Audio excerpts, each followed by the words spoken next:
It's after midnight, and it's time for conversations about love, family, friends, sex, and life. It's Love and Life with Carol Riddick and Donovan West, only on WURD, Progressive Black Talk Media.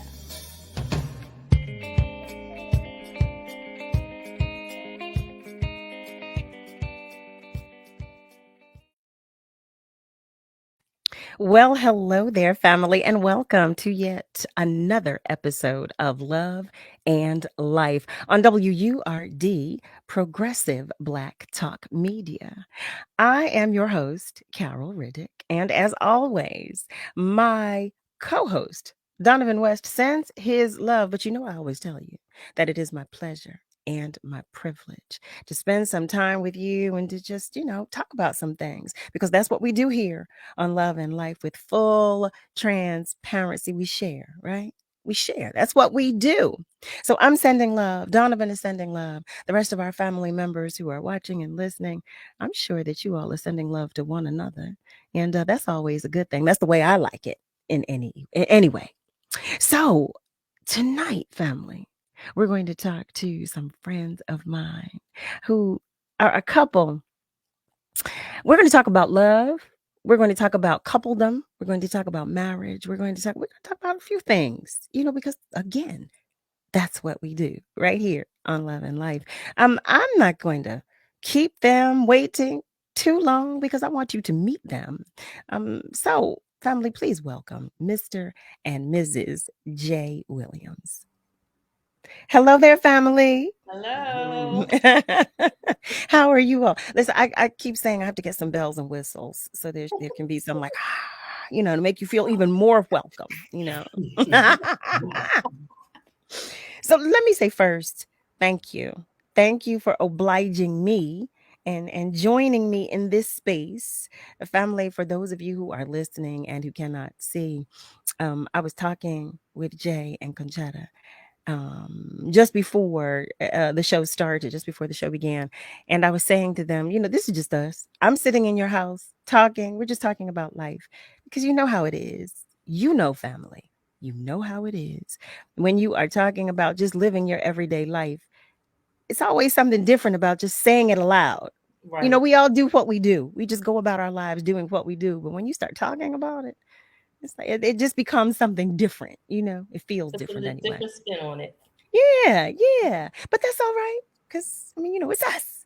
Right. So I would like to begin by sharing with our family members who are joining us from where you come. Where do the both of you come? Where do you come from individually? Would you mind telling us? So I am originally from Philadelphia. He's actually here from Maryland, but was living in Philadelphia at the time when we met. Um, Okay. we met when I was 15. I was 15 Wow. years old. Yeah, we met when I lived. I was 15, and we both lived in Germantown, in the Germantown area. Um, and everybody that knows us that will either hear or see this knows this story. But we lived around Wissahickon and Mannheim, and there was a cleaners there on the corner, and he followed me into the cleaners. Oh, that's so cute. He followed me into the cleaners, and he asked me if he could have my number, and I told him no because my family was really strict, so I couldn't have boys call my house. And and he I said, said, baby, I said, please don't embarrass me. You see my boys out there? They expected me to bring a number back. I said, but I take your number. so so I took his number, and then I called probably for like 2 weeks. I called. And it wasn't like every day, but Oh, I called, and I guess he had a lot of girls calling him because I oh, just was a busy man, that's all. oh, wait, his mom was like, Jay is not here. oh, Jay is not here. uh-huh. Like, oh, okay. I said, so my last time calling, I was like, if he don't answer this time, I'm not calling again. And Mm-hmm. so he answered, and he said, can I see you? I said, okay. So I said, well, I got to go to work at, again, I couldn't have boyfriends. So Mm-hmm. we had to do this little sneak thing.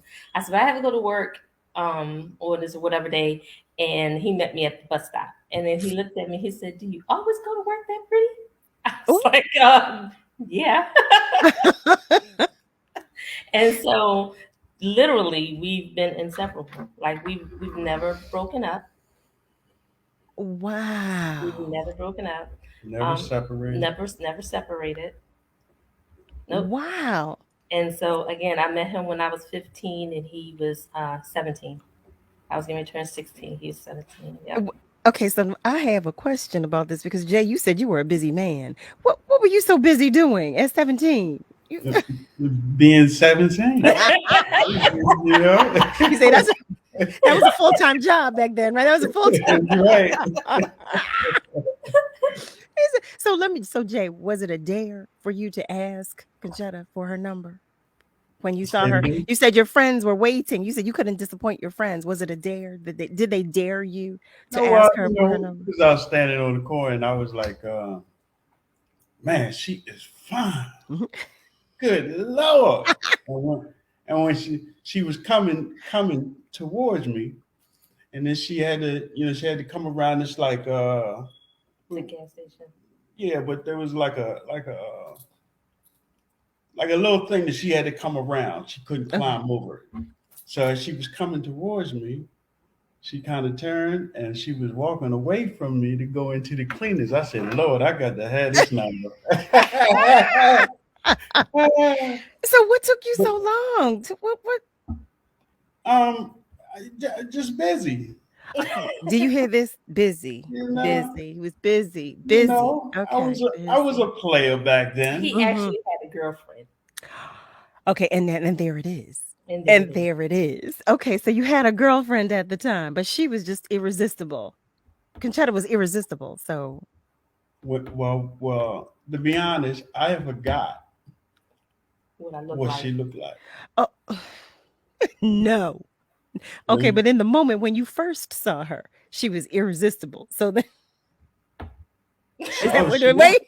Oh, she was. But Philly is full of irresistible women. Oh, did you hear that? You know what I mean? Did you hear that?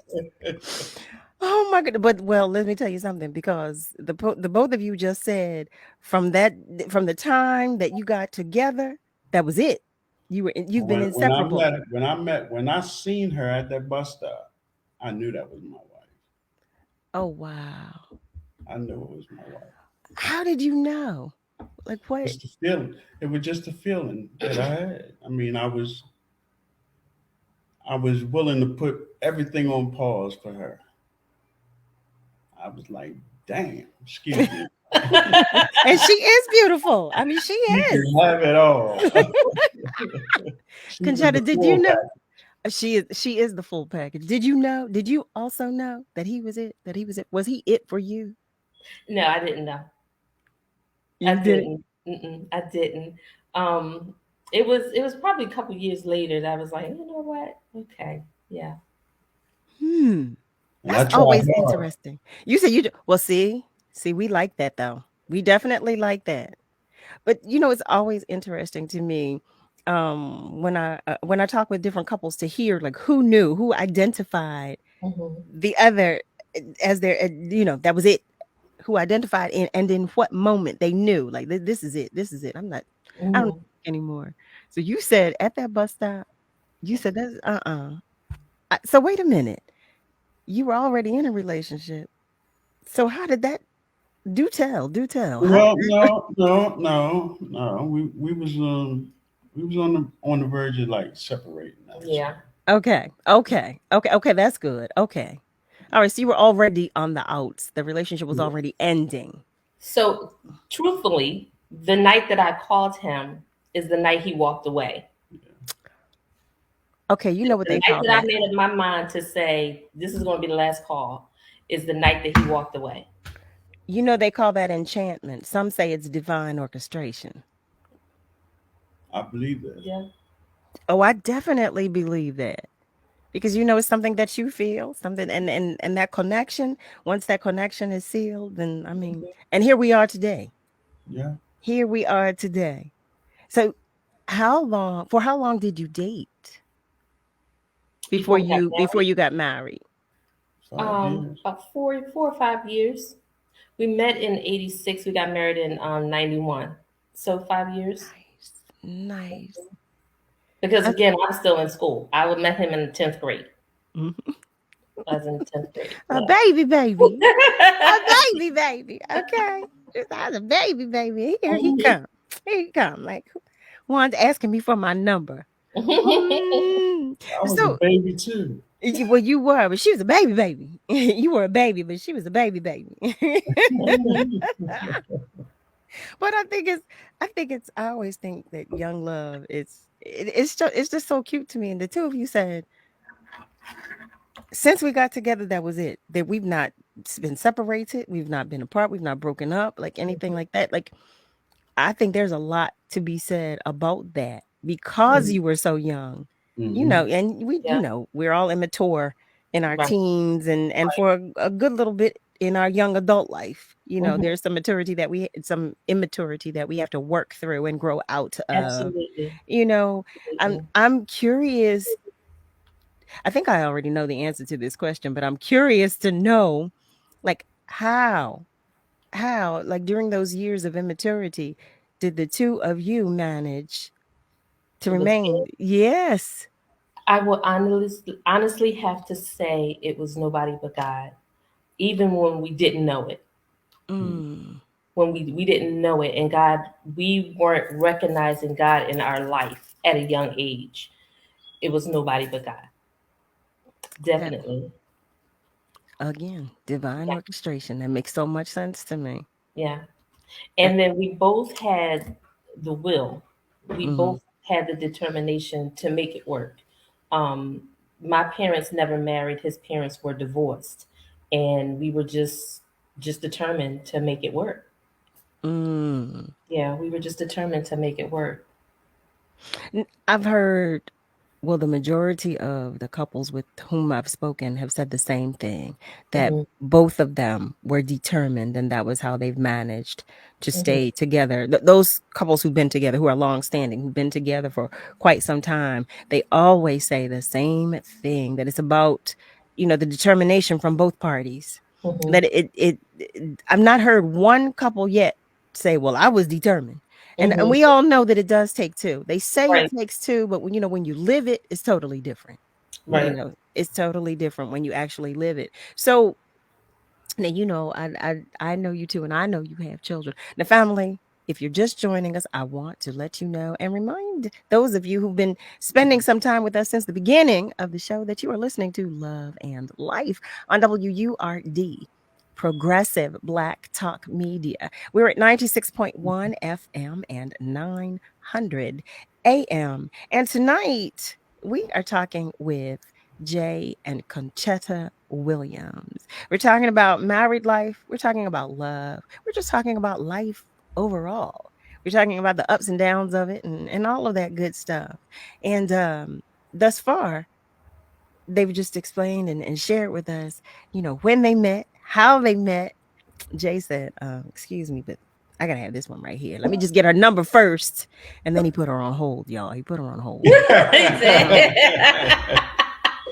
put her on hold. I tell you.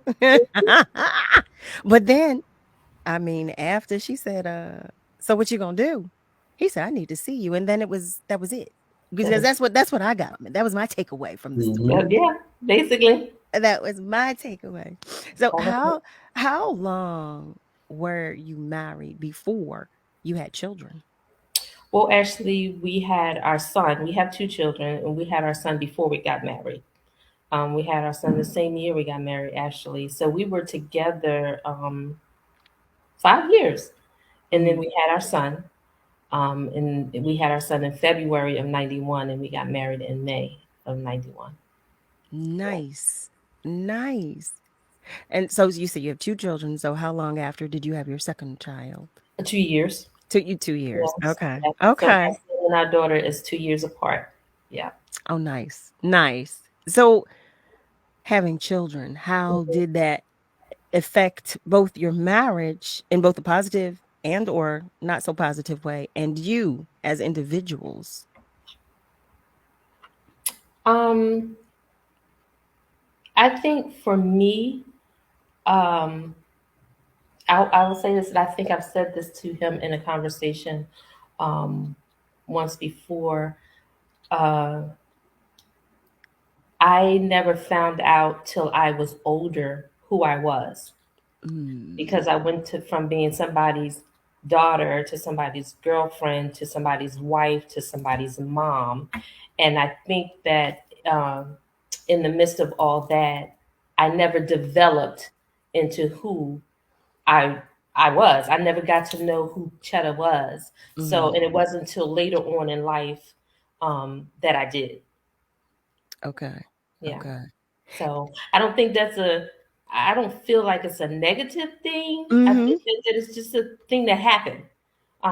So yeah, yeah, Well, to that point, I think that it can be viewed as a positive thing, because when you have a better understanding of who you are, when you know your purpose, you know who you are, you know the woman that you're becoming and the woman you want to be, then you can only be better, right, to yourself and to those you love and for whom you care. right, That's the way I see it, yeah. because yeah, you were finding your way prior to, and Was you were that doing what, but you were doing well, yeah? navigating it. Trying to Listen, anyway. okay, I you're had good doing examples of the women in my family. I had good examples. So yeah, I was finding my way. yeah, well, don't we all? Don't we all? No one. Well, my mother would always say, "No man is an island." So don't we all find our ways? We're all doing the same thing. So let me ask you: do either of you have siblings? Yes. How many siblings do you have? Me, I have three sisters and a brother, and then I have a brother that's deceased. Okay, so you that well, I would say in today's time that would be a large family, right? I don't know. Yeah. Well, I didn't Kind grow of. up. I didn't grow up with my siblings. I grew up with my brother that's deceased. Okay. So it was just the two of us. Okay. And Okay. later on in life, I got to know my other siblings. So I'm the baby That's a on wonderful both thing. sides. So That's a wonderful thing. Hey, it it's a is. wonderful thing. That is a wonderful thing. And he's the baby. And he has two brothers. He had three. He has a brother that's deceased, but he has two brothers now. But um, he's the baby as well. that's always of interest to me too, to know, where in the line, if you do have siblings, where in the Hmm. line you do fall, and and how you approach your relationships with your significant others, if Yeah. you are, if you don't have siblings, because Hmm. I was my mother's only child, so I'm Okay. always interested in hearing from other people about coming up, Hmm. because I do believe that it does play a part in your relationships. Well, everything does. We know It everything does. does. Um, Everything does. I was actually brought up with my mom and my brother to be very independent. Mm-hmm. And so, in the beginning of our marriage, I wouldn't say that it was, well, he might say different. But I wouldn't say that it was a problem, but I was very independent, and it wasn't until later on in life that I um, got saved and became and knew the Lord, that I had to change my way of thinking Mm-hmm. and my independent. I didn't lose my independence, but I had to reel it in some. So Understood. so yeah, I wasn't a bratty child. Mm-hmm. My brother did, take care of me, but I was raised to be independent. So That makes yeah. sense. I think our generation, I think that was big in our generation, Yeah. that the girls were raised to be independent, because that was Yeah. that was big for Yeah. my mother and my aunts and what have you. Yeah. Yeah, and it with friends of mine as well. So yeah, I think that was big for our generation. I think Well, each generation has something. I want to stop. I want to take a moment and pause for just a second, because family, we are going to take a short break. But stay with us, because we'll be right back. April is National Poetry Month. Will they clone little black girls who won't die but fight, who supplement stamina for endless struggles to write? Will they clone little black girls like Asada, Sonia, Tubman, knowing what they know?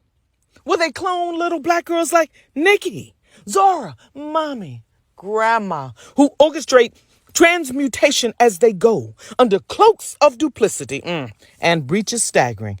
Rhetorical, I know. Will they clone little black girls like Sojourner, Rosa, Fannie Lou, Frances Ellen, Maxine, Angela, Tony, who brave notwithstanding ghettos, guns, gloom, doom, distracted and detracted mothers mothering, who staved unequivocally and persevered, erasing all doubt of concession, digression, misconception, and their wonder? Will they clone little black girls with the integrity of legacy? Little black girls like me, like you, that won't die but fight. Will they clone little black girls? I know that's right. That was Lois Moses on WURD, Progressive Black Talk Media. Imagine you on a deserted island all by yourself, or even being in a crowd of people yet still feeling alone. That's what being a victim of sexual assault can feel like. Victims of sexual assault are at an increased risk for developing depression, PTSD, substance abuse, eating disorders, and anxiety. Sexual assault can happen to anyone, and is any unwanted sexual contact such as unwanted touching, fondling, groping, or even rape. No always means no, so speak up and speak out. It's on us to stop sexual assault. Black Americans have died of COVID-19 at over 2 times the rate of white counterparts. This is due to systemic racism and healthcare disparities. Here are some tips for protecting yourself. Wear a mask covering your mouth and nose. Avoid crowds. Wash your hands with soap and water. Use alcohol-based sanitizers. Avoid touching your eyes, nose, and mouth. Practice social distancing and follow World Health Organization guidelines. Quarantine if you've been exposed to the virus. Self-isolate if you're experiencing symptoms. Seek medical attention if you experience difficulty breathing, a fever, cough, sudden confusion, or pressure in your chest. If you don't have health insurance or a healthcare provider, try contacting your state health department, community health clinics, or local hospitals for testing and treatment. Together, we can stay informed and empowered. This public service announcement is from the National Black Cultural Information Trust. When I cross the finish line, it's not just me. I succeed because of others. When I was pregnant, I survived because of others. At 32 weeks, I was diagnosed with preeclampsia and had an emergency C-section. Because my doctor took quick action and my husband was there to help me, I'm alive. Too many women die of pregnancy-related complications, and most are preventable. If you or someone you know is pregnant or recently had a baby, learn the warning signs. It could help save her life. Hear her. For the Indianapolis Colts. Becoming a running back was no easy task for me, but it's nothing compared to what my amazing mom faces every day. My mom was diagnosed with muscular dystrophy when I was 14 years old, yet she's always there for me, every step of the way, despite her own battles. And the Muscular Dystrophy Association is there for my mom. At their 150 care centers across the U.S., MDA is the leading organization in research and care for kids and adults with muscular dystrophy, ALS, and related neuromuscular diseases. Their research is helping find cures and save lives. Watching my mom go through her daily struggles and the care she receives from MDA has made me determined to help find a cure for neuromuscular disease. That is why I support MDA, and that's why I'm so grateful to others who do too. Join me and learn more at helpmda.org today.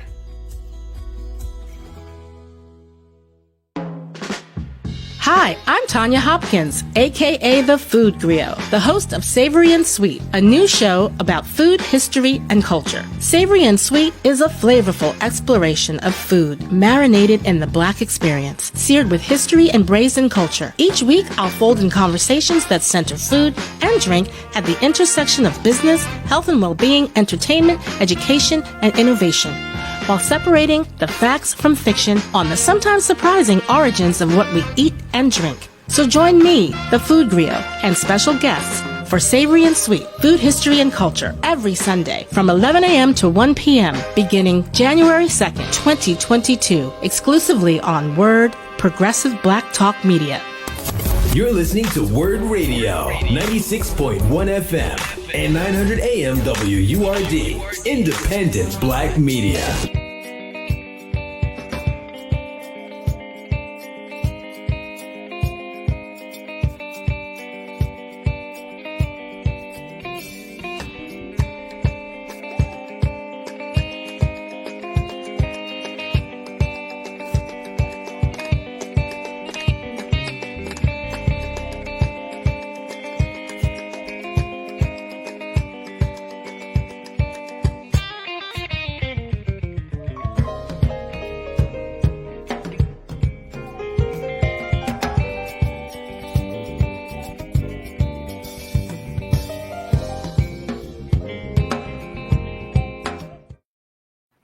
Hey there, family. Welcome back. You are tuned in to Love and Life on WURD, Progressive Black Talk Media. We're at 96.1 FM and 900 AM.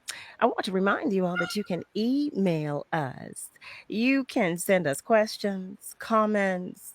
You can even suggest topics to discuss, or you can even just say hello. We like that too. We love all of the love with that you share with us. So you can email us at loveandlife@wurdradio.com. That's loveandlife@wordradio.com. So if you're just joining us, I want to make you aware that we're talking with Jay and Conchetta Williams tonight. We're talking about love. We're talking about life. We're talking about everything in between and underneath the umbrella of the two. So before the break, I'd asked when they met, how they met. It was cute, though. I'm going to ask you to go back and check to hear what they said. But in the meantime, we're going to continue with the story. I want to know. Now, you were talking about, after having had your children, Conchetta, you said you began finding yourself like, later on. Oh, wait, that sounds like fur child. That sounds like the fur child, the fur baby. Yes, fur baby. Yeah. Family members. Our family members are more than familiar because my fur human, Chloe, as you know, always stops by for a visit. She always stops by. She is my assistant, so she does stop by every now and again. But we were talking about you finding yourself, finding the woman that you are, and really like stepping into your womanhood and the woman that you are becoming and are becoming continuously. We try to grow. We try to grow. Ever evolving. We are ever evolving. So and I think that's beautiful, because I don't know that that everybody recognizes what's happening, when there's growth involved. I don't know that everybody is receptive and receives, that part of our maturation process.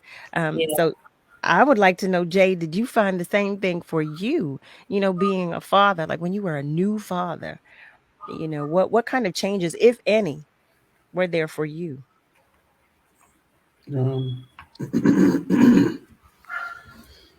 I just took it in stride. Yeah. And I enjoyed the ride. I'm still enjoying the ride. But I know that's right. Look. I mean, it's always tough coming from a boy to a man, especially when you don't have those examples set in front of you. Of course, my father was never in the home, so I didn't have, the example of what a husband should look like, what a man's supposed to be. So, I relied on my older brothers. And seeing my older brother, my oldest brother, in a long relationship, I understood at an early age that it's about being with one woman, and it's Mm-hmm. about being committed in a committed relationship. So I've always had the heart of being a family man. So I enjoyed it. When I got married, I always wanted to be married at a very early age. I always wanted a wife. I knew that's what it was all about. I love that. And then you saw what you wanted, who you wanted, not a what, but a who you wanted, and that was it. Absolutely, That was absolutely. it. So, in saying that, do you two still have date nights? Yeah, every now and then, yeah. We actually do breakfast a lot. See, that's my favorite. That's my favorite. We do breakfast a lot. He'll get up, let's go to breakfast. So I like that. I like it. That's always interesting to me too, to find, everybody has their thing. mhm. Everybody has their thing. Some couples say, we just, we sit at home and stare at each other. And that's our date night, but that's what we like. And hey, if that's what you like, that's what you like. And if it works for you. He'll say, I'm going to the store to get some ice cream. Want some ice cream? Well, see what I mean? So your thing is ice cream. Yep. I've talked to several couples, and I think it's the cutest thing. It's the cutest. One couple said they like peanut butter. Both of them like peanut butter. I mean, hey, listen, if it Okay. floats, your Hey, boat. whatever works for you. Whatever. If You they like it, know, I love it. that's what I'm saying. And that's why I'm talking with you all. Family, I tell you all the time. I believe there is, there could be one thing. There could be many things from somebody else's story that could be helpful to your own life situation or circumstance. You just never know. You never know. Listen, peanut butter might be your thing. You never know. You never know. Never know. So let me ask you this, like with regard to, these COVID compromised times in which we are living, like, did you two have a difficult time, like being with each other all the time during the pandemic? Well, we're still in the pandemic, but when we were locked down, when we were shut down. He would wake up, you home again? You gotta work again from home? I think I got on his nerves more so than he got on mine. But Oh, but now that we're 2 years in to the pandemic, and mhm, there's a regular rotation of when I work from home. I mhm. literally, whether I'm in my pajamas or I'm dressed, have to wear my badge because he's always boo, And I'm like, I'm at work. I'm at work. I know, but can you? I'm at work. I'm at my other job, right? Right. So So what do you do in those circumstances? What do you do when that happens, Jay? When she's at her other job, what do you do? Asleep. You said he's asleep. I just go and deal with it. He deals with it, mhm. basically. Yeah. Right? I think that it is hilarious to me too. Talking to the different couples, talking Mhm. about how some of them say, "Look, I had to look at him or look at her, and then walk away, and just act like I was in a different atmosphere, and then come back because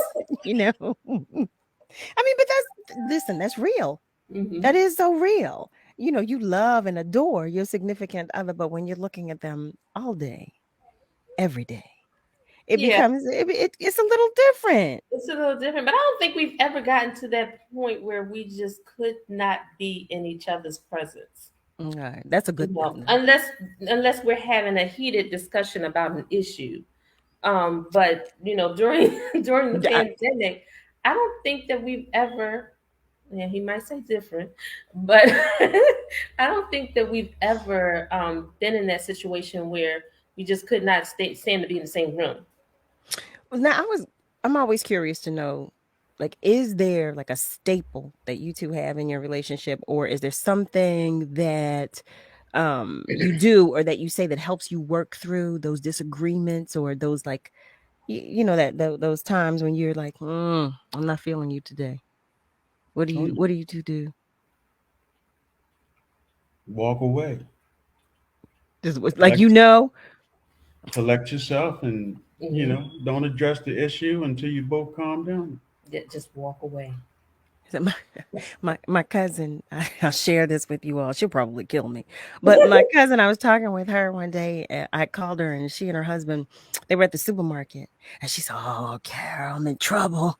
I said, "What? What is going on?" She said, "Girl, she came out." I said, "Who? What are you talking about?"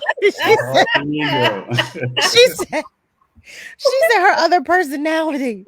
She said he wasn't ready, Carol. He was. She said her husband was caught off guard because her other personality came out. She said, I couldn't stop her. I thought it was the funniest thing, but at the same time, I can relate. I understand that. Sometimes we have those moments. And she said, "Girl," she said, "I'm in trouble. And I'm gonna have to really cook dinner. I'm gonna have to make dessert. She said, I'm gonna have to do everything." I have an alter ego. Her name is Connie. She don't come out often, but he has to really have his finger on the button, like really pressing real hard on that button for Connie to just, show up. Because I thought it was, and she was whispering too, because she said he was so heated. He was so upset. She said she just came out, girl, attacked him. And she said, I feel so bad. So she was trying desperately to make up. No. And that's what she said. Yeah, because he'll stop and he'll kind of just look at me. And I'm already out there. And so I have to finish it. Connie is in full effect. Full effect. That's what she said. She said, I couldn't stop her. And she says, oh, now he's upset. His feelings are hurt. She said, girl, oh man. She said, I'm gonna have to do extra work today because she but I thought it was, I thought it was, number one, interesting, but I thought it was the cutest thing because she felt so bad. She felt badly about what she had done, but she was saying it as if it wasn't her. But in that moment, I imagine, because of how badly she attacked him, she did have an out-of-body experience. But it sounds to me, I was wondering, like in those moments, are you able to just identify Connie? Oh, or do you? Yeah. I know exactly what she looks like.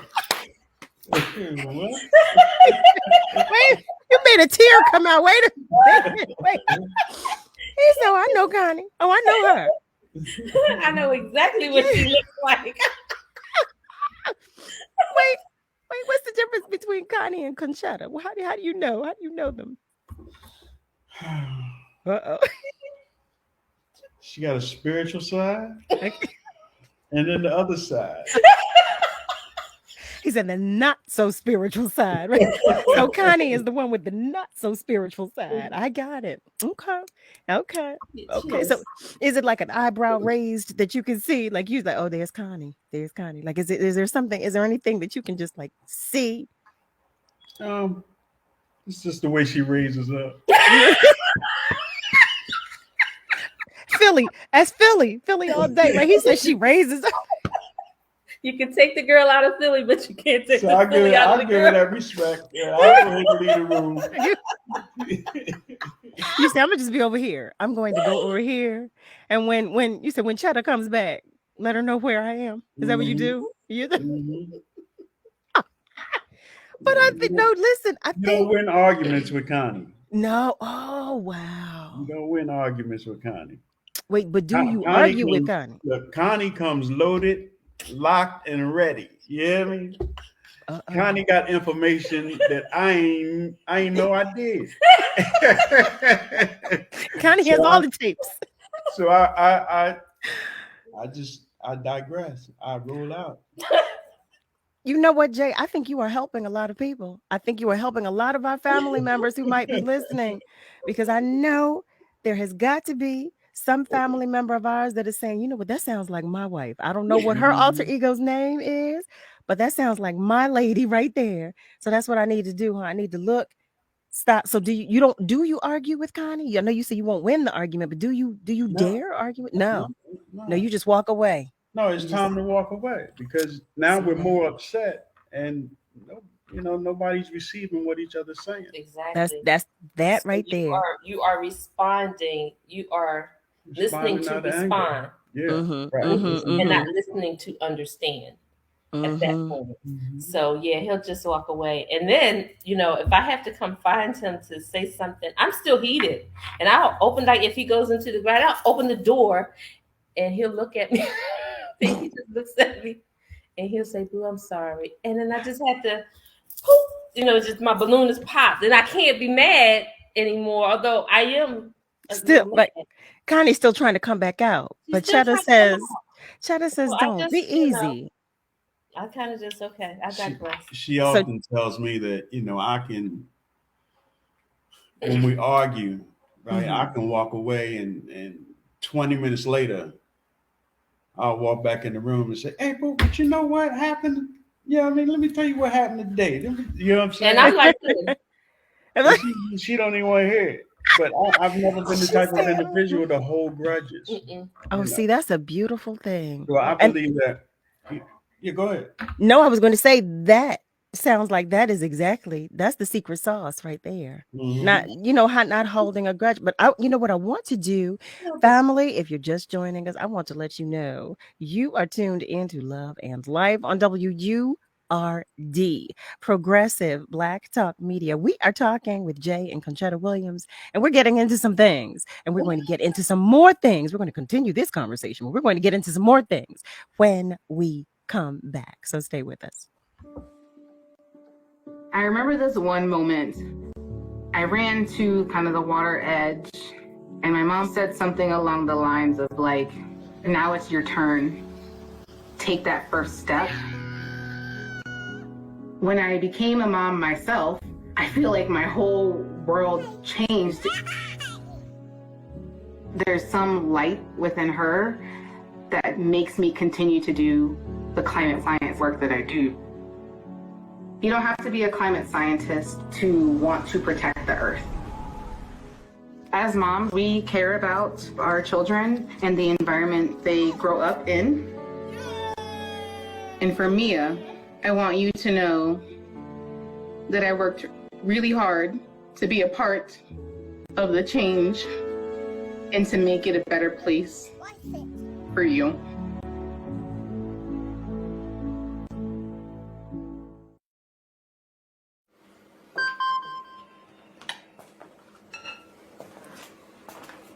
Email from school about the incident today. Scary. Tell me about it. Did you have any idea that was going on? None. I mean, you saw Derek at the game last night too. Did you have a clue?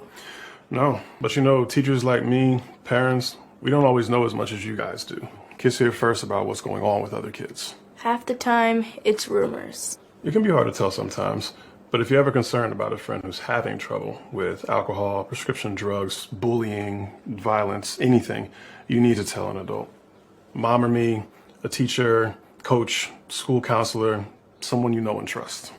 Dad, no kid is gonna tell an adult about that kind of stuff. I get it, but if we don't know, we can't help. Speaking up about a problem, that's what helping a friend is all about.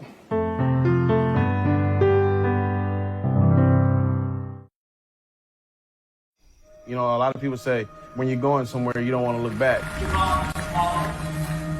But I beg to differ. For her to see her father celebrate his graduation, it's the best feeling in the world. I can't lie and say it was easy.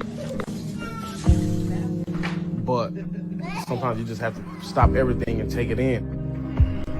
I looked at everything in a different light. I realized it started with me going back and getting my high school diploma. We're often influenced by what we see or hear on social media.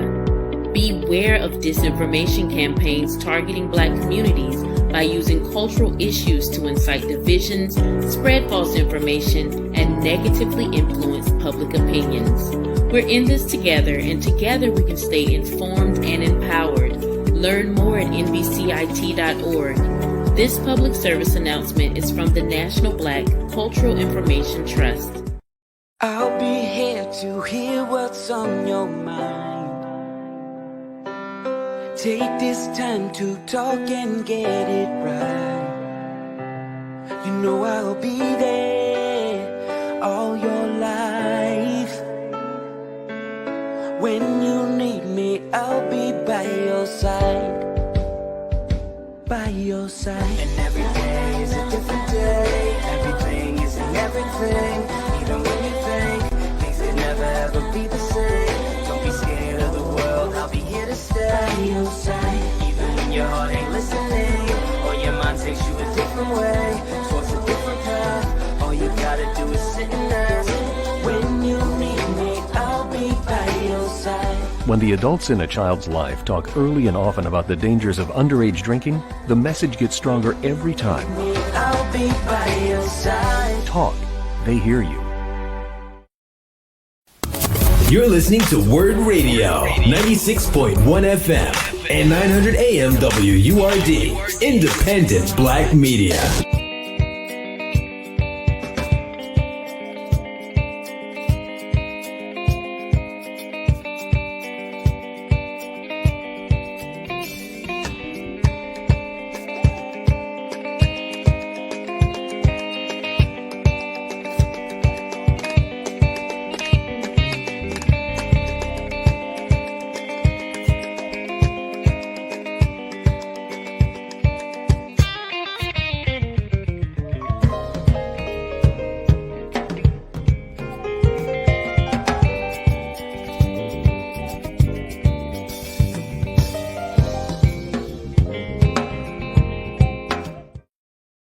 Hey there, welcome back. You are tuned in to Love and Life on WURD, Progressive Black Talk Media. We're at 96.1 FM and 900 AM. And we are talking with Jay and CONCHETTA WILLIAMS. We're talking with them about love. We're talking with them about life. We're talking with them about family and everything in between. Before the break, I was asking them about how they deal with Connie and Chetta. Okay, so for those of you who were not with us before that break, Conchetta said that she has an alter ego, if you will, and her name is Connie. And Connie is ready to pop off at any time. So Chetta has to, hold Connie back. So I asked Jay, so how do you handle Connie? And he said, I don't. That's what he said, right? That's what he said. He said, I don't handle Connie at all because Connie comes locked, loaded, and ready. Okay, that's what you said, right, Jay? That's what you said. See, Yes. I think that's pertinent information. You let Connie pop off. You let her get it all out of her system. He said, I walk away. I think that's a wonderful thing. So Connie gets to be Connie. You get to go chill and you come back a few minutes later and you say, hey, babe, you want some ice cream? You want? And Chetta is there by that time. Chetta has come back and has taken over. And Chetta may or may not say, yeah, boo. And I love that. I love that. I think that's the secret sauce right there. I think before the break, I was telling everybody that I think that Jay's ability to not hold on to anything and his ability to walk away, that's the secret sauce. Because see, I don't have that. I don't have that. But I think that you're on to something right there, Jay. Jay said, no, I don't hold on to things. So with regard to your dynamic with one another, who holds the other most accountable? Like who's the one, the glue between the two of you that holds you accountable? Like, or would you say it's equal? I would say it's equal. Yeah. I would say it's equal. I love that. That's some say her, some say him. So in the beginning, I was getting ready to say me, but I would say it's equal. Definitely. Okay. Because you know how to pull my coattail, on some boo that that's not right. Listen. Okay, I'm a lean in. Jay, you've already told us how you handle Connie, and I think that right there is monumental. So I don't know. You got some pearls in you. You got some gems, as they say. You got some gems in your pocket. Because look, family, for those of you who can see Jay and Conchetta, you see how chill Jay is right now. Jay is like, yeah, that's all I need. And for our family members who are listening, I'm sure you can hear Jay say, yeah, well, I mean, that's what I do. That's what I do. You know, I just walk away. And I think that's something that I desire. I'm still working toward that.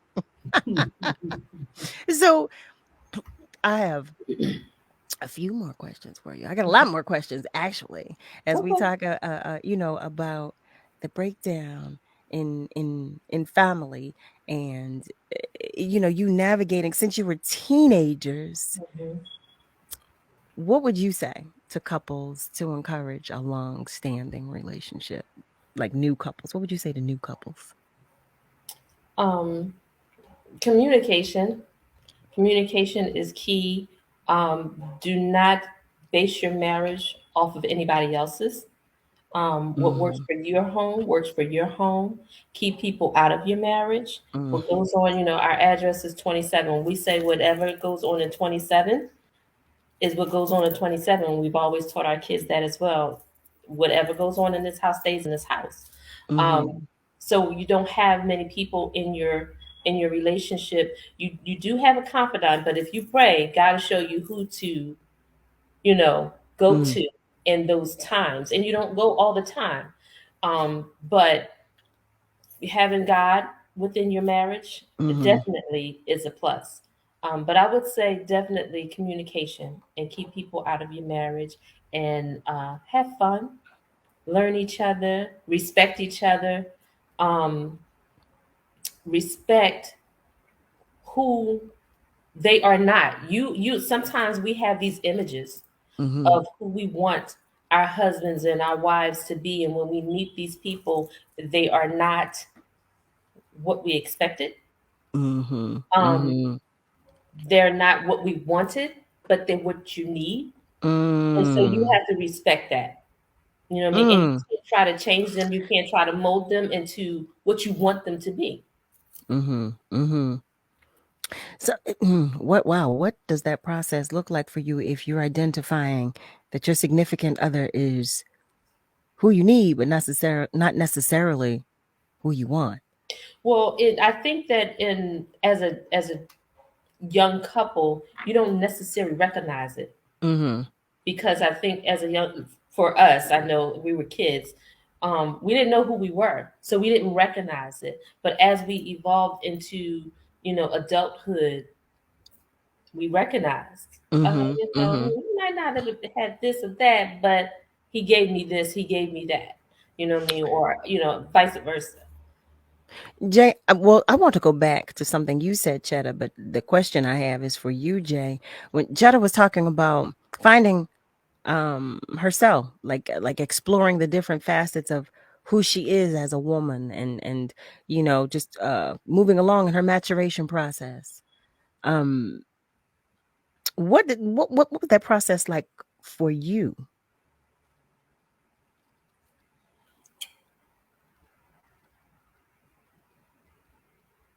That's a good question.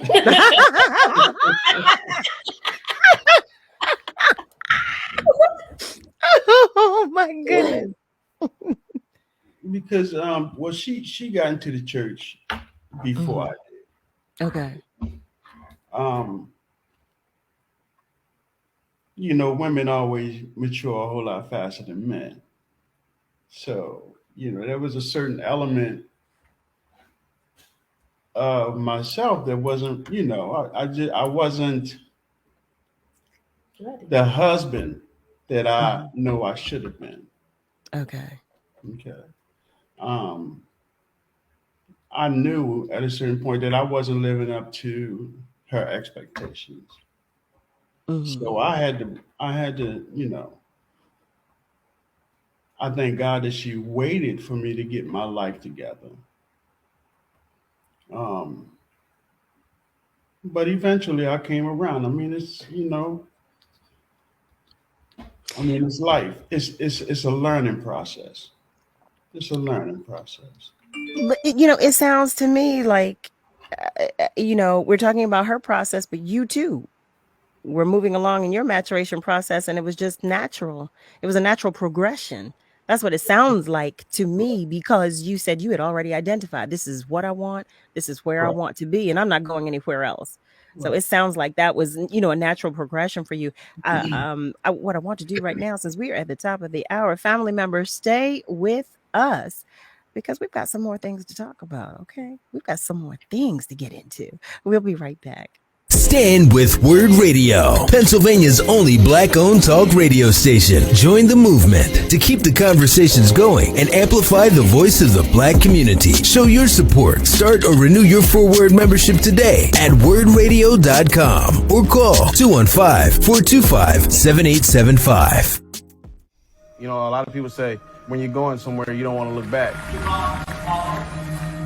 But I beg to differ. For her to see her father celebrate his graduation, it's the best feeling in the world.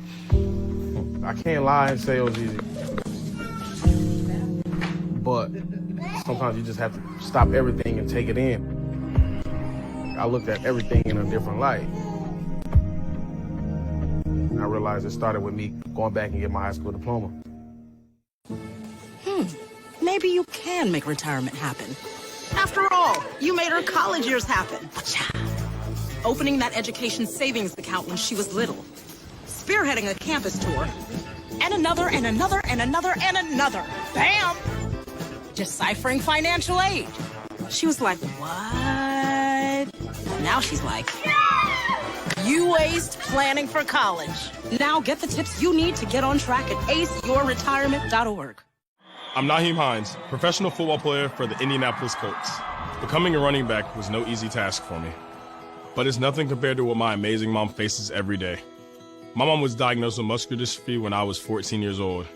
Yet she's always there for me, every step of the way, despite her own battles. And the Muscular Dystrophy Association is there for my mom.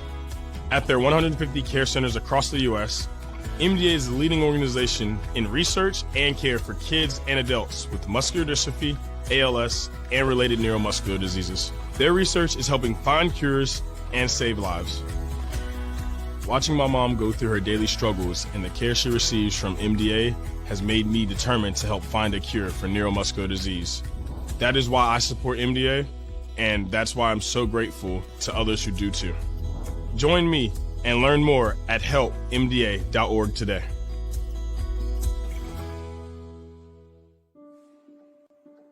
I remember this one moment. I ran to kind of the water edge, and my mom said something along the lines of like, now it's your turn. Take that first step. When I became a mom myself, I feel like my whole world changed.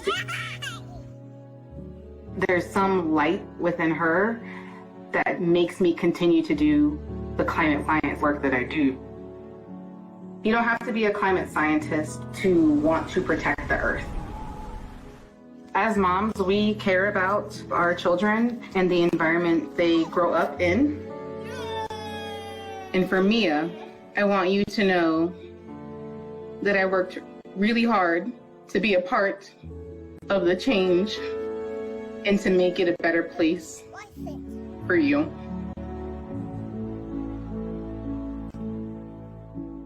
Imagine you on a deserted island all by yourself, or even being in a crowd of people yet still feeling alone. That's what being a victim of sexual assault can feel like. Victims of sexual assault are at an increased risk for developing depression, PTSD, substance abuse, eating disorders, and anxiety. Sexual assault can happen to anyone and is any unwanted sexual contact such as unwanted touching, fondling, groping, or even rape. No always means no, so speak up and speak out. It's on us to stop sexual assault. You're listening to WURD Radio, 96.1 FM and 900 AM WURD, independent black media.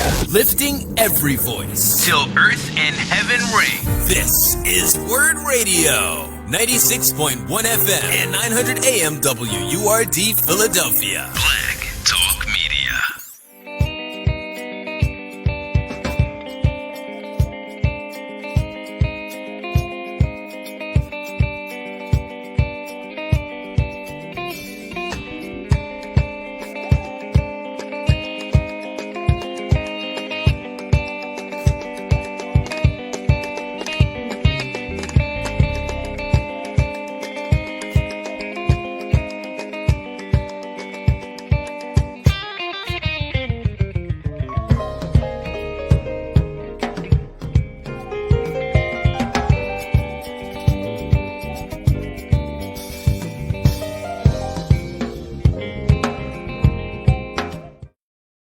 Hey there, family. Welcome back. You are at the top of the second hour of Love and Life on WURD, Progressive Black Talk Media. We are at 96.1 FM and 900 AM. We've been talking about all kinds of things. All kinds of things. Okay. We've been talking about alter egos and we've been sharing some gems, but I think it's a beautiful thing, as I keep saying, that everybody has something that they can share that just might be helpful to the next person who's listening, something that you might not have even thought of that might be helpful to your life, your relationship, or your situation, or your situationship, which is also none of my business ship. So we're going to move along and talk about some other things. When you talked about, well, let me ask you this. Did you guys go to counseling before you were married? I'm always interested in knowing if you were counseled. And no, that's okay. That's interesting. I think that we, like I said in the beginning, we just had a determination, Mm-hmm. but we also, without really even talking about it, just knew what we were going to do. We were going to do what we didn't see. Mm-hmm. Mm-hmm. Being my mom being a single mom and his parents being divorced, we were going to do what we didn't see. Okay. You know what I mean? And so, where, he said earlier his father wasn't there, he made up in his mind he was going to be present. The things that I feel like I did not receive in my home, I felt like this is what I'm going to give. This is what I'm going to do in my marriage, in my relationship with my children. So I'll say we made up in our minds without saying to one another, we're going to do and give what we didn't receive. I think that's well, it's really important that not that you identified those things, but that you were determined to make change. Because I mean, they say, change starts with you, but it really did with the two of It you, really did. and with regard to your relationship, because I'm sure you change things in your families, in both of your families, Yes. by coming together and being determined to shape your relationship as you wanted it, and as opposed to that to which you were familiar. I think that's a beautiful thing. So I want to move into in sickness and in health. I always ask our couples, what challenges, if any, they faced under the umbrella of in sickness and in health. Have you all faced any challenges in that regard? He just, I don't know if you heard him, but took a deep breath. We have, I believe, in our marriage encountered just about everything, and overcame. And just here recently, we encountered in sickness and in health. And he had a stroke in 2019. In March, it was 3 years, 2019, and turned our world upside down completely. Turned our world upside down. Not and we're not even just going to talk about financially turning it upside down, because that's a given with a patient that's a stroke patient, that you lose a part of your income. But it just turned our world upside down, because now life as we knew it changed completely, because he was left with a deficit. So our whole world just shifted, and we had to just do things differently. We had to think. I'll speak as the wife, had to think differently, because with the stroke, his thinking pattern was wired differently, and so where he would say something and Connie would want to raise up at this point in the game from 2019 forward. I'm not saying that she don't, but she is very, very cautious, because again, his thinking pattern is different, And so it doesn't mean that I don't get upset. I just Mm-hmm. may not say something. I may not say at that time. I have to get myself together and then we revisit it. So yeah. I just want to take pause in this very moment and say thank you first and foremost on Love and Life. We always say that, we are unapologetic and we are transparent. But as I was saying to the two of you, as good and grown adults, it's not always a comfortable place for us to be transparent. It's not always comfortable for us to just say, well, look, this is who I am. This is what it is. And this is who I am, and I thank you. I applaud you, number one, for sharing. I am such an advocate of sharing. Again, I can't say it enough because I think it's so necessary that we talk with one another. We communicate as adults, and that's outside of our romantic relationships. That's just as human beings, Yes. because I think it's helpful. But the other thing that I wanted to address is that I have had an experience. My mother had 4 strokes in one night. And no, and I'm saying this, I want to first start by saying I have a happy inside my hurt. She's no longer with me, but I have a happy inside my hurt because I got to take care of her. But in addition to that, when she was coming out of like when she was recovering, coming out of her recovery phase, that is something with which I can identify. My mother she was a very strong woman, headstrong, physically strong, everything, you name it, and when she said something, whether it was right or wrong, it was right. Okay. So Right. you listen, you don't question it, you Right. work with it, if you know it's wrong, you work with it and you deal with it. So saying I have that understanding that you just identified with, trying to work through and trying to rework your brain so that you can adjust too, Right. so that you can keep the even keel for both you and him. You don't want to frustrate him, Right. and you don't want to, so I applaud that because that's love at the root of it all. It's love. It is love at its core. It's love. Yeah. And I applaud that because it takes that. Yes. It takes the love that you have for you to stop and say, you know what? Okay, let me just take a minute because I know what this is. Let me check myself. Right. Let me Right. check myself. Right. Pipe down, slugger. Pipe down. In the beginning, it was very hard. It was very hard. Because I wanted to react to the old Jay if he said something, but I just had to learn.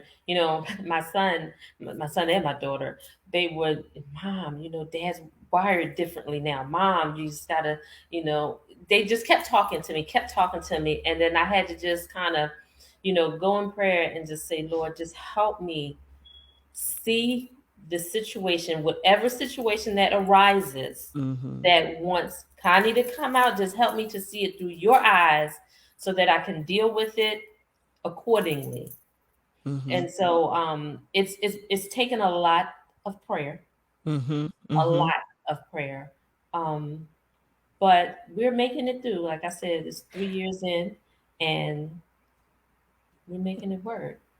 I must say, so I spend time with the Williams family, okay? Family members who are within earshot. And those of you who are watching, I spend time with the Williams family. We play games, we chit and chat, we eat because Cheddar can throw down. Let me tell you something. I don't know if it's Connie or Cheddar in that kitchen, but it might be both. It's Cheddar. Cheddar throws down, okay? And we sit there. Listen, we were just playing cards, weren't we, Jay, over the holiday? We were playing cards and everything. And I must tell you that I love your family dynamic. And when you were just saying how your kids talk to you, your kids said, Mom, look, this is dad. This is dad right here. It's still dad. He is still dad. This is just another facet of his personality right now. This is just something different. But he's the same person. He's the same person. He's here. This is him. I love how they talk to you. Yeah. That's a testament to the parents that the two of you are. and have been. But I think that's I think it's also a testament to you as a person, as an individual, because you listened. You know, we have to be open in order to hear. You know, we have to be open in order to receive that message. And so I commend you. But Jay, I want to hear from you to know, you know, what the process of change, because it's just different. You know, people, like, we talk about having like physical experiences in our lives, but we're here, which is different. We're just different, and we're working through. You know, it's just okay. It's another hurdle, just something we just had to get over. You know, we're working through, and I am in no way diminishing the experience or anything that is or has happened to you and with you. But what I am acknowledging is that by God's grace and mercy, we're able to continue. We get another minute, we get another second, we get another hour. And that is what I'm acknowledging and in this very second and very moment. So Jay, I would like to hear from you about the process of change in that regard. Well, I mean, it's still a touchy situation for me. It still hurts me to my heart. Because being the man and being the provider, being the backbone of my family, now you're in a position where you're helpless in so many ways, physically, mentally, and it's hard. You know, so there's a friend of mine. He was having strokes. He was having a series of mini strokes. He had a stroke, but he was having a series of mini strokes. And he said something that feels very familiar to me about what you just said. But what I got from his relationship with his wife and the relationship that the two of you have, when we talk about marriage, we talk about a union. We talk about becoming one. And I have the understanding that that's why we have our other half, because we lean on our other half. But you're not diminished as a human being. You're still support for her emotionally, even though in the areas that you feel like you're not. I can't imagine Chetta saying that you're any less of a person, any less of a man, any less of her husband. And this other couple that I know them well, and his wife will be the first to say, "Oh, he's my husband. He always will be, and he's the same man I married. You know, he's the same man today as the man that I married." Things change. Things change, and I think that you know, we have a lot of expectations of ourselves. And I know our men, with what you just said, Jay, about being the provider and about taking care of your family, but you still are. You're still the man of the house. You're still the man in the family, you know. But I have the understanding of what you're saying. So I want to be clear, and I don't want to be insulting in any way. And I want you to know that I understand what you're saying, how you know how you feel and how it made you feel. But it is so it's always I feel it deeply when I hear you, my friend, when I hear any other of our Black men, especially and particularly, talk about feeling less than, feeling, you know, if I might, for lack of another way of saying it or describing it, inadequate in any way, you know, because we love y'all. We love our men. We love y'all. And you two of all have some very strong and supportive women. And it's one of the reasons that I ask you to come talk with us about your relationship, because I love what I see and what I feel with you guys and from you. And I thought I would just, you know, I wanted to share that with everybody. I you know, like I said, family, if you, for those of you who are just joining us, you're tuned in to Love and Life on WURD, Progressive Black Talk Media. We're at 96.1 FM and 900 AM. And I am extremely emotional in this moment because I the subject of feeling any less than is I can identify with that. It's a lot. It is a lot. It's a lot. Is a lot. When you're used to being the hamster on the wheel, and you have that moment or that circumstance or that instance where that changes in any way, and now you have to adjust, and you've got to do different. But you're so used to doing this one thing. You're so used to this wheel. You're used to this. Listen, this is my wheel. I know this wheel inside and out. I don't know that. And it's a whole process. And especially as adults, right? We're good and grown. So we have expectations of ourselves, of our lives, and of things that are going on around us. But and I'm so sorry for talking so much about how I feel, because I'm interested in knowing. I'm listening. Okay. I got all these. You see me? Oh my goodness! I appreciate Oh my that. goodness! But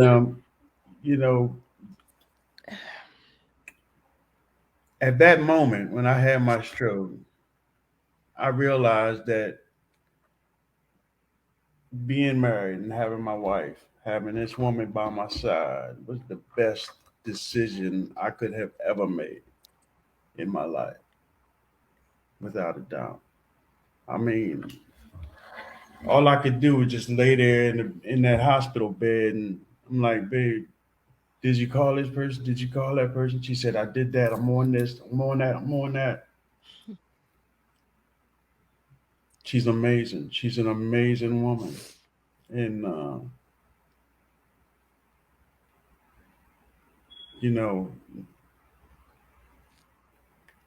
people just don't understand when it comes down to relationship, marriages.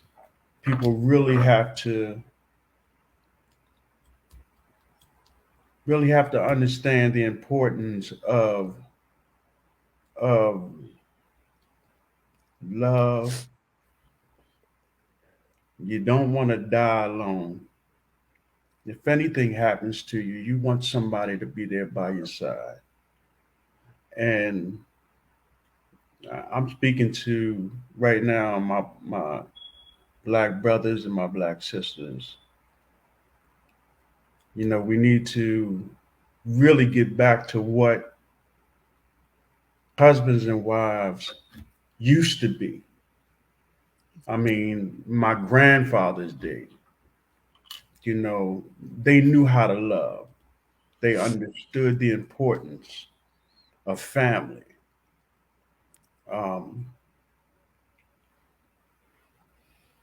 Women need to humble themselves. They need to stay off the social media.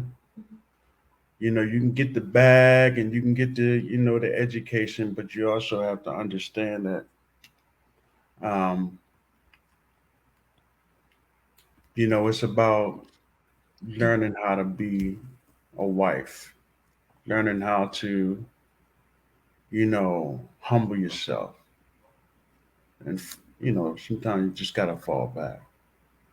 And I say the same things to my brothers. That makes a lot of sense to me. We become a society that is consumed by social media and things that we see and those things that can be acquired. We become a material society. Family. We're going to take a minute to just have a short commercial break. I'm going to get myself together, okay? And we will be right back. Stay with us. April is National Poetry Month. Transformation begins. Boom, boom, boom. Transformation begins. Boom, boom, boom, boom, boom. Why does this poetry pulsate within me with the intensity of 1,000 hearts? I could write this in 1,000 parts and still might not understand why these prophecies of poetry funnel through me like cases that just attracts. My lyrical erection would never retract, cause my poetry is hard but soft enough to make Master P drop a tear. Nah. I say, holla if you hear me, cause Ivy got the hook up on heavenly passes with no need to pass the plate for offense whomever's congregating. I'm off in eternity without segregating souls and like the city. I'm an itty bitty kid in this worldly litter, but my litter will pollute this vast mass of trash and filthy with poetic positivity. Putting holes in your holes on the bash negativity. My words need no promotion, so maybe I should sign with relativity. I got more tips and gratuity, so I'ma continue this like continuity aboard a continental flight across the continents. I represent like Olympians taking victory laps. My red gold pen in the atmosphere. My words are record breaking. Transformation. Transformation ends. That was Vintage J. Ivy on WURD, Progressive Black Talk Media. Yeah! Sam, Elmo! Oh, hey, Julia. You ready to play band with us? I'm gonna play my clarinet. And Elmo's gonna play his drum. Drum loud. Oh, well, you know what to do, Julia. Julia knows. Mm-hmm. With Julia's autism, loud sounds can be too much. But she still loves to make music. Play band. Early screening for autism can make a lifetime of difference. Find out more at screenforautism.org. Black Americans have died of COVID-19 at over 2 times the rate of white counterparts. This is due to systemic racism and healthcare disparities. Here are some tips for protecting yourself. Wear a mask covering your mouth and nose. Avoid crowds. Wash your hands with soap and water. Use alcohol-based sanitizers.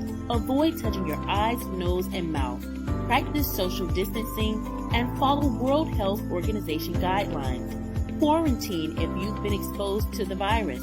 Self-isolate if you're experiencing symptoms. Seek medical attention if you experience difficulty breathing, a fever, cough, sudden confusion, or pressure in your chest. If you don't have health insurance or a healthcare provider, try contacting your state health department, community health clinics, or local hospitals for testing and treatment. Together, we can stay informed and empowered. This public service announcement is from the National Black Cultural Information Trust. When I cross the finish line, it's not just me. I succeed because of others. When I was pregnant, I survived because of others. At 32 weeks, I was diagnosed with preeclampsia and had an emergency C-section. Because my doctor took quick action and my husband was there to help me, I'm alive. Too many women die of pregnancy-related complications, and most are preventable. If you or someone you know is pregnant or recently had a baby, learn the warning signs. It could help save her life. Hear her. For the Indianapolis Colts. Becoming a running back was no easy task for me, but it's nothing compared to what my amazing mom faces every day. My mom was diagnosed with muscular dystrophy when I was 14 years old, yet she's always there for me, every step of the way, despite her own battles. And the Muscular Dystrophy Association is there for my mom. At their 150 care centers across the U.S., MDA is the leading organization in research and care for kids and adults with muscular dystrophy, ALS, and related neuromuscular diseases. Their research is helping find cures and save lives. Watching my mom go through her daily struggles and the care she receives from MDA has made me determined to help find a cure for neuromuscular disease. That is why I support MDA, and that's why I'm so grateful to others who do too. Join me and learn more at helpmda.org today.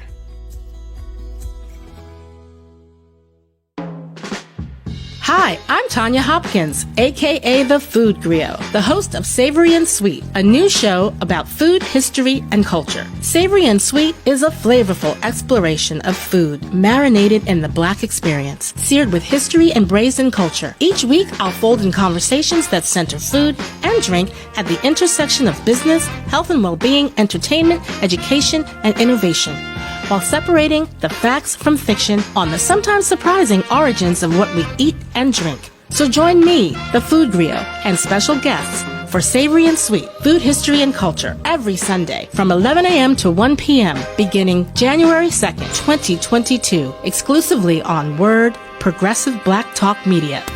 You're listening to WURD Radio, 96.1 FM. and 900 AM WURD, independent Black media.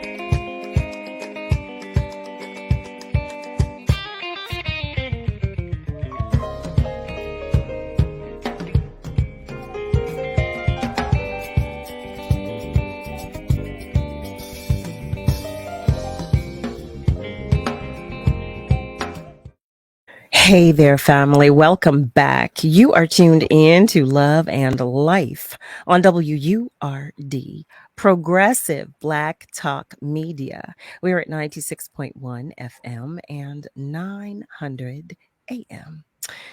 We've been talking with Jay and Conchetta Williams. And before the last commercial break, we were talking about sickness and health.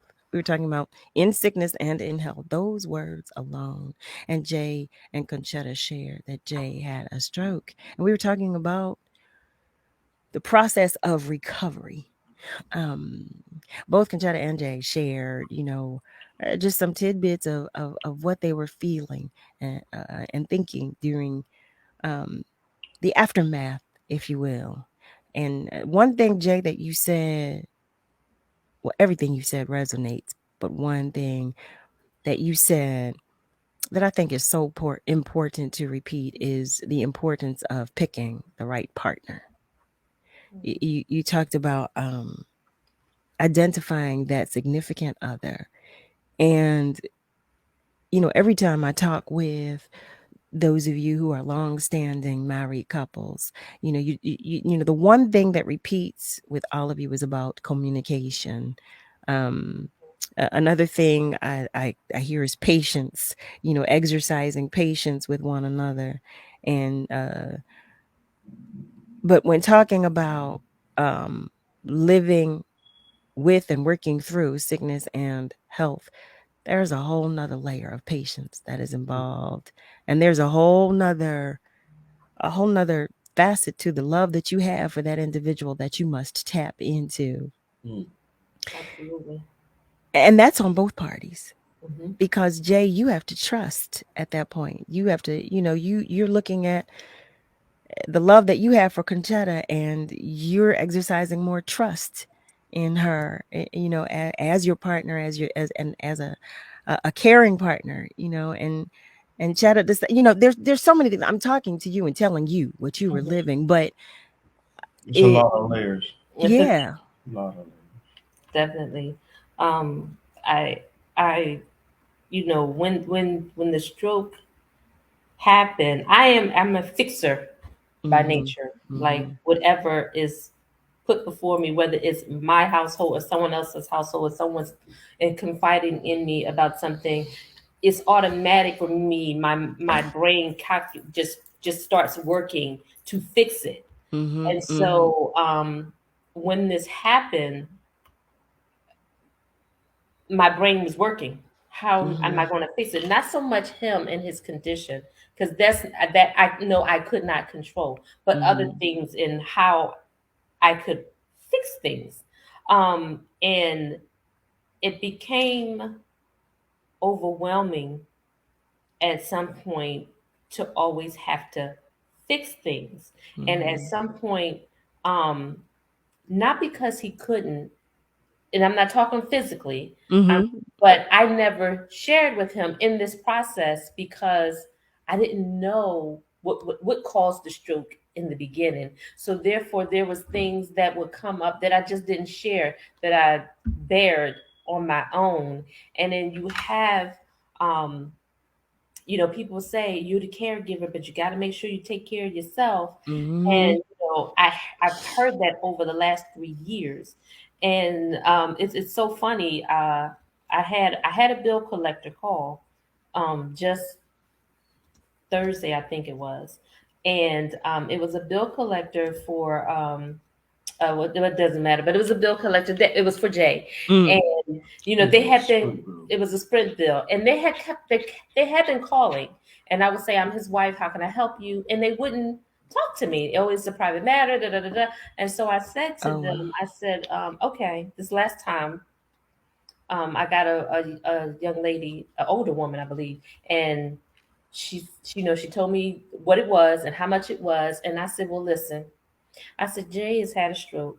Jay doesn't have any income coming in. This is where we are. I said, so if you want to call me back in a month or two, because, we have some things in the works, then you call me back in a month or two and we might be able to revisit this. And so she said, oh, and she was so compassionate. Like the whole thing changed. And this is where I know, God will send. God will send a voice. And I didn't even know I needed it at that time. Like I promise you, I just thought I was okay last Thursday. And she called and she would just, she said, oh no, she said, no problem. And and then she said, well, as a caregiver, make sure you take care of yourself. I said, and I said this casually. I said, I hear that all the time, but what does that look like? What does that look like when you're so busy? And she said, and she instantly, I knew the switch. She instantly began to minister to me. And then this woman has called me to collect some money. She wound up ministering to me to say, you have to take care of yourself. You have to do this. You have to do that. You have to steal away. You have to get in your word. You have to, pray a little more. You have to go get your nails done. Go get your hair done. Go do, even if it's 15 minutes a day, you have to steal away this time for yourself. And so I said all of that to say to caregivers, if you're listening, that you do need that time. And I thought, I was getting that time, going to get my hair done or going to get my nails and my feet done. But for me, I'm just talking about for me, I needed a little bit more than that. Yeah. And so I have friends that say, I'm going to take you to dinner. Let's go away here. And that worked for me. Like we just had a girls trip and literally did nothing on that trip. And I was okay with it, like mentally tuned out. You know what I mean? Prepared everything here, left everybody, don't call me unless the house is burning or somebody, then don't call me then because I can't bring them back. So, but the caregivers do have to take care of themselves as well and still be the fix-it person. But you got to take care of yourself. And so she's the fix-it person, and I've always been the protector. Okay. And so when I had the stroke, I felt as though I was not able to protect. And, after about a year, I was like, I noticed that she had become overwhelmed. And I started feeling what she was feeling. And I started looking at it from her perspective. And I said, you know what? I need to protect her mind and spirit.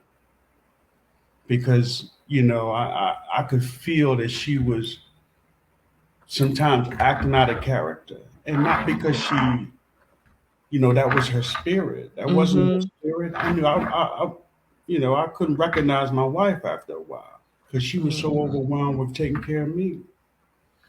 So my main objective at that point was to protect her mind and her spirit. So I had to pray. I had to really humble myself and allow myself to do what I needed to do to protect my wife spiritually, emotionally, and because she's all I got. And if she's not, So let me. I'm ready to start crying. Y'all keep listen. Y'all know I'm one big teardrop. Y'all know this, okay? Everybody who knows me knows I'm one big teardrop. I went and got tissue this time. Oh my goodness, I should have. I thought I was, I got myself together, and but so Jay, when you recognize that, did you just begin to do it, or did you talk with her about it? He didn't talk with me I about just it. began to do it. Wow. Wow. And I have always, he is the protector. Mm-hmm. But I've always been protective Mm-hmm. of him even before the stroke.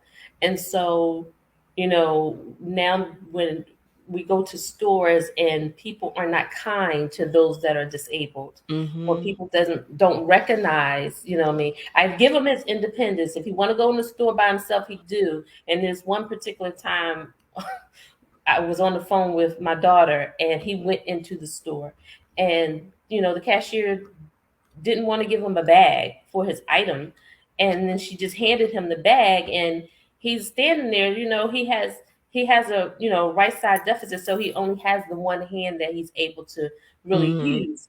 And so he came out, and he was getting in the car, and he was telling me what happened, and my daughter is like, Mom, you go. And she's trying to tell me what to do, but I'm halfway out the car, and I need the manager, and like just tore them a new one.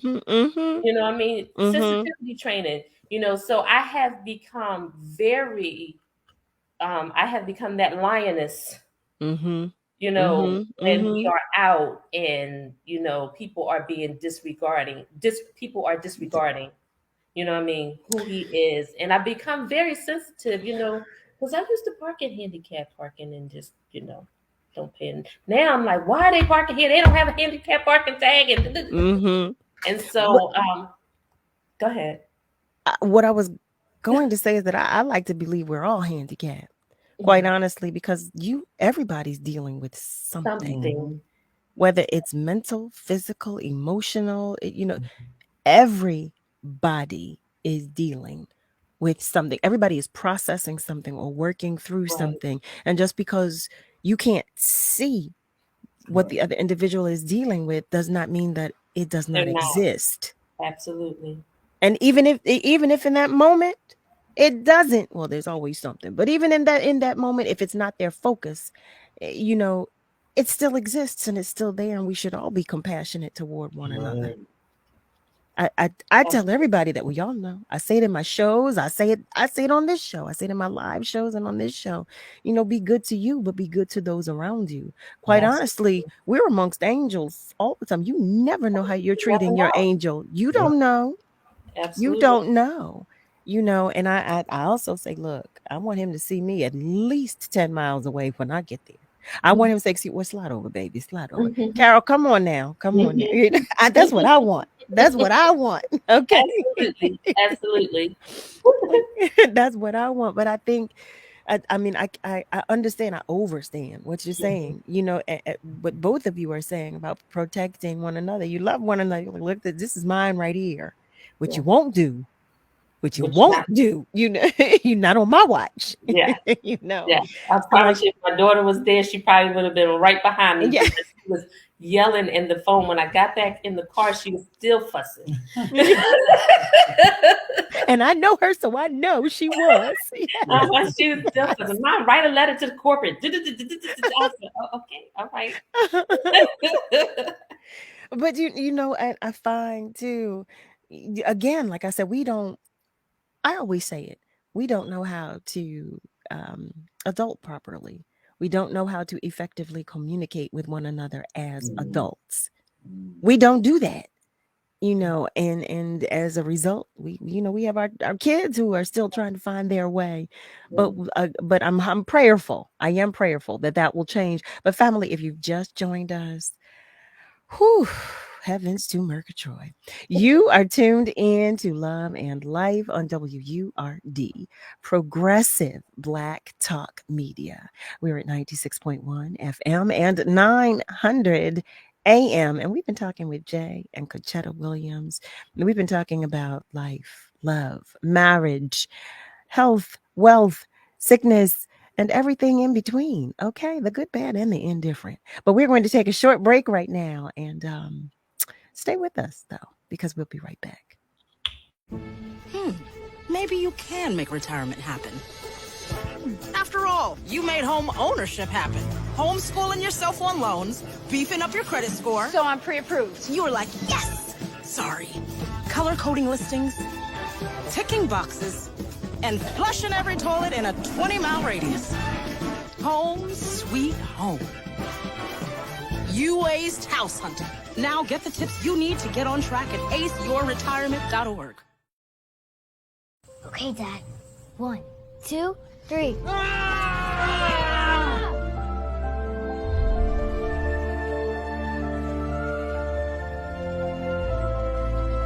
You saved me. Dad? Are you okay? I'm fine, dear. Your hero needs you now, and AARP is here to help. Find the care guides you need at aarp.org/caregiving. We're often influenced by what we see or hear on social media. Beware of disinformation campaigns targeting Black communities by using cultural issues to incite divisions, spread false information, and negatively influence public opinions. We're in this together, and together we can stay informed and empowered. Learn more at nbcit.org. This public service announcement is from the National Black Cultural Information Trust. I'll be here to hear what's on your mind. Take this time to talk and get it right. You know I'll be there all your life. When you need me, I'll be by your side. By your side. And every day is a different day. Everything is in everything. Even when you think things can never ever be the same. Don't be scared of the world, I'll be here to stay. By your side. Even when your heart ain't listening, or your mind takes you a different way, towards a different path. All you gotta do is sit and ask. When you need me, I'll be by your side. When the adults in a child's life talk early and often about the dangers of underage drinking, the message gets stronger every time. I'll be by your side. Talk. They hear you.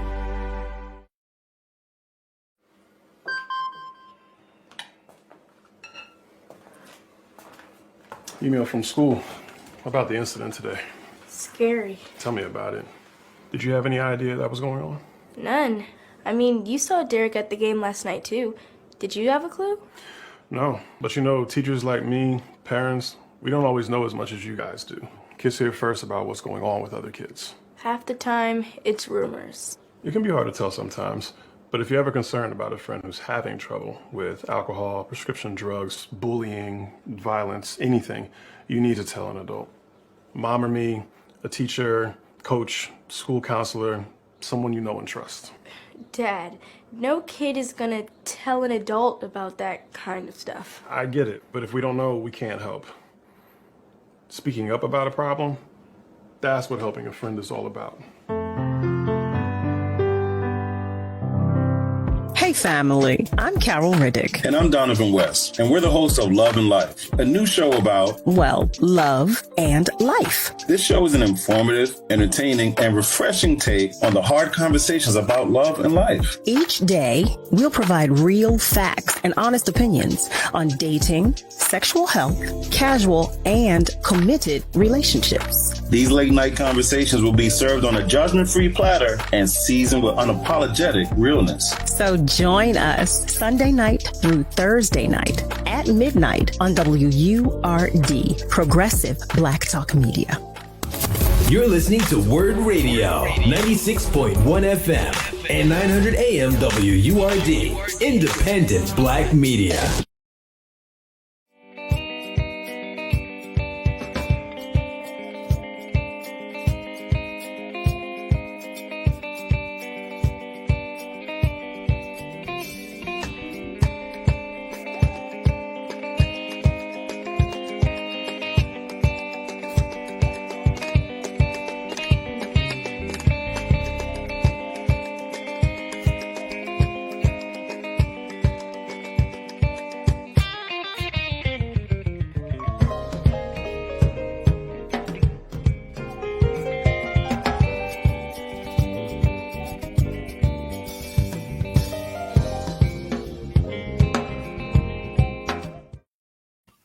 Hey there, family. Welcome back. You're tuned in to Love and Life on WURD, Progressive Black Talk Media.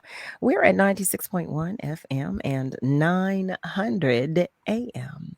I want to remind you that you can email us. You can send us questions, comments, and even suggest topics to discuss. You can simply email us to say hello. You can do so by emailing loveandlife@wordradio.com. That's loveandlife@WURDradio.com. I can't wait to hear from you. I love the messages that we've been receiving, and I know you know so because I tell you when I respond to you, and so does Donovan. I know he does. But tonight, again, heavens to Murgatroyd. We have been talking with Jay and Conchetta Williams. And for our family members that are just joining us, and for our family members who are on our socials to whom we're sending love as well, you know, we have laughed. I have cried. We've been through every single emotion, it feels like, just about in this episode. But which was totally unexpected. Okay, we were talking. We said we're just going to chit and chat, talk about some things. I did not expect Jay. That was you. That was you, Jay. That was you. That was so you. I was all Still a little touchy. but no, I still didn't want to talk. We okay. Listen. He said, "I'm not talking." Family, let me tell you. Jay said, "I'm not talking. I'm not talking at all. I'm not going to talk." But let me tell you how I'm so grateful. I'm so grateful that you did. And I'm grateful that you shared because it's so important. You know, I feel like, well, they always say it, that we as women, we're the emotional beings, you know, and I appreciate when our men share because we need that. Yeah. We as women need that, but our other men need it too. They do. You know, again, I can't say it enough. We need to talk, everybody. We need to talk. We need to talk. But it means so much to me personally, that you shared your story, you know, because like I said, it's so important for me and to somebody else that I'm sure I don't know, that, you know, is hearing what you have to say, and it will have an impact on them. So thank you, Jay, thank you, Conchetta, for that. I would like to know, is there anything that you would have done differently in your marriage? In the marriage, I probably would have invited God into our marriage earlier.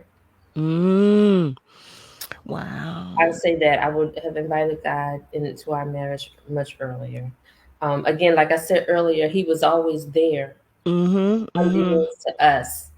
But I think that I would have invited him him earlier.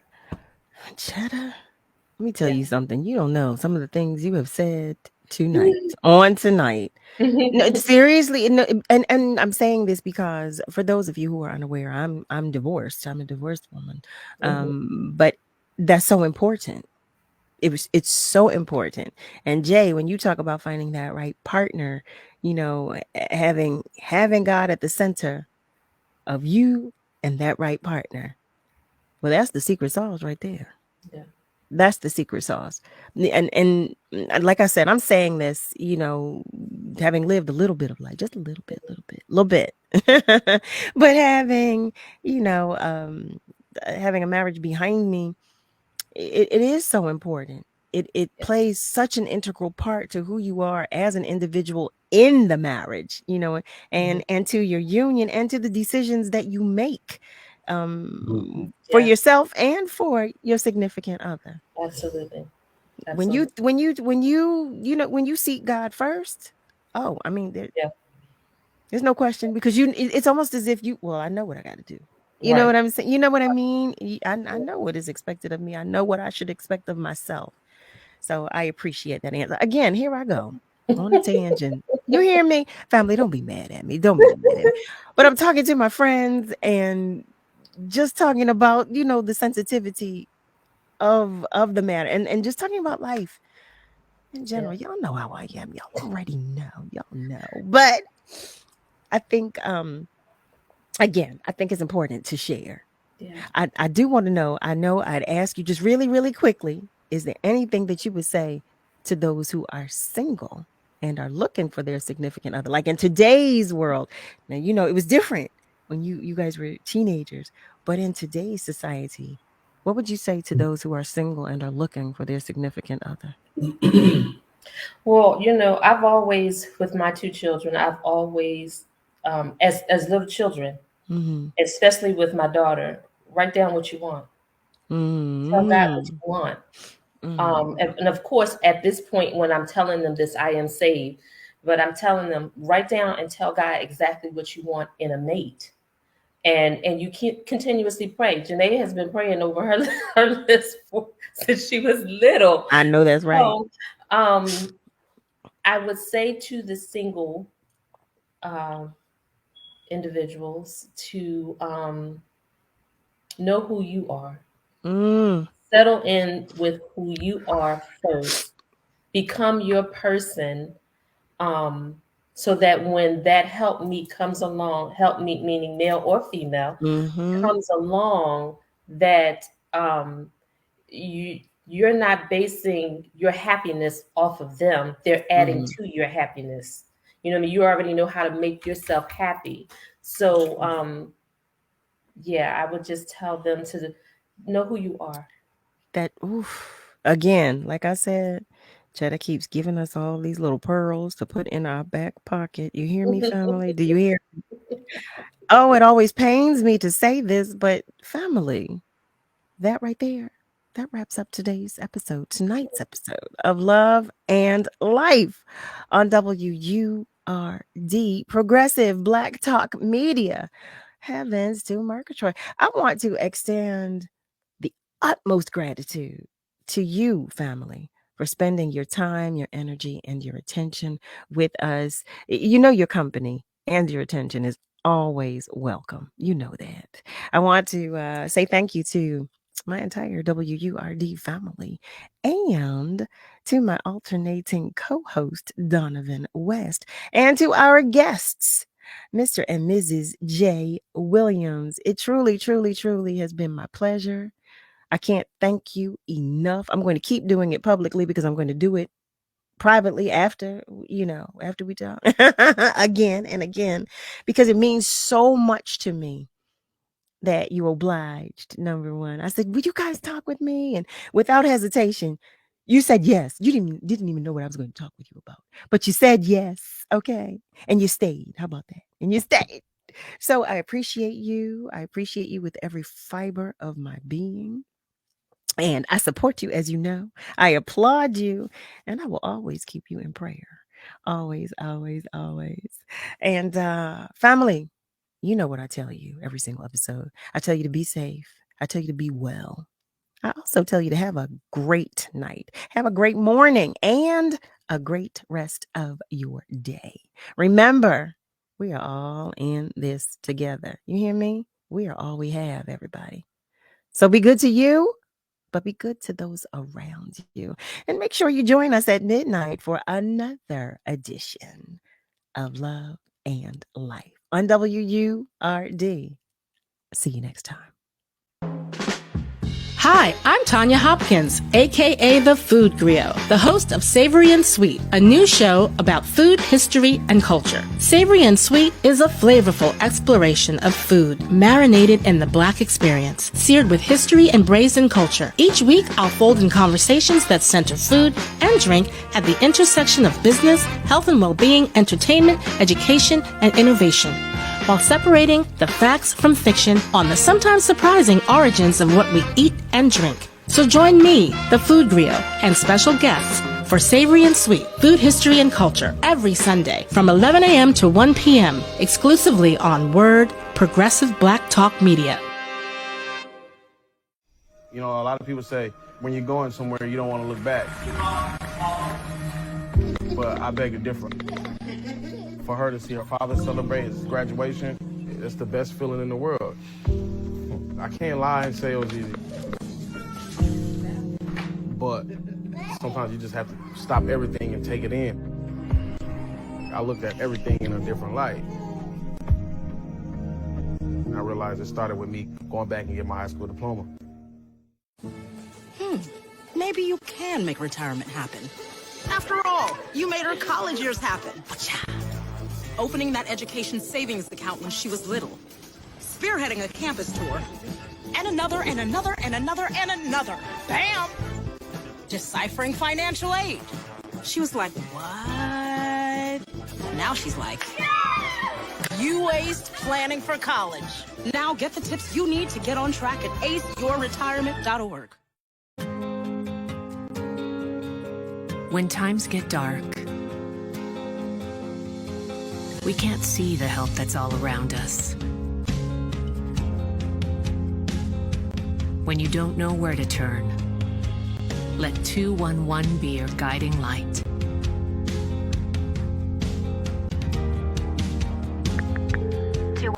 How can I help you? Our guides are ready to connect you with the help you need.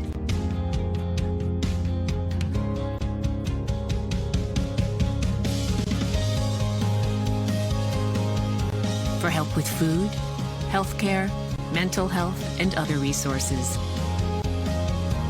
Call 211 or visit 211.org. 211. Get connected, get help.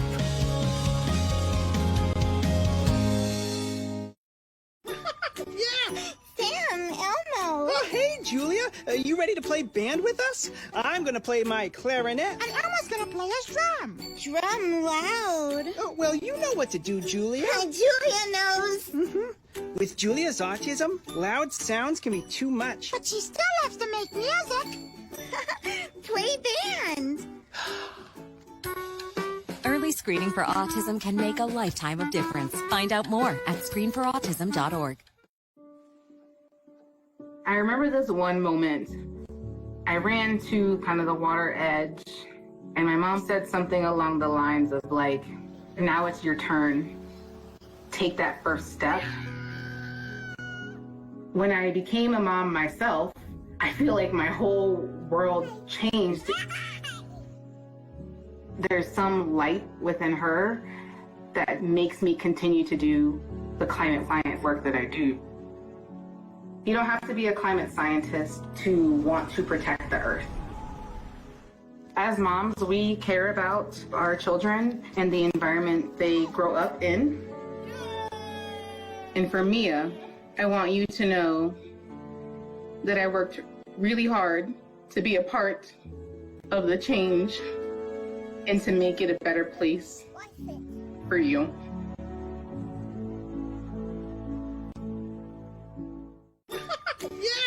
Sam, Elmo. Oh, hey, Julia. You ready to play band with us? I'm gonna play my clarinet. And Elmo's gonna play his drum. Drum loud. Oh, well, you know what to do, Julia. Julia knows.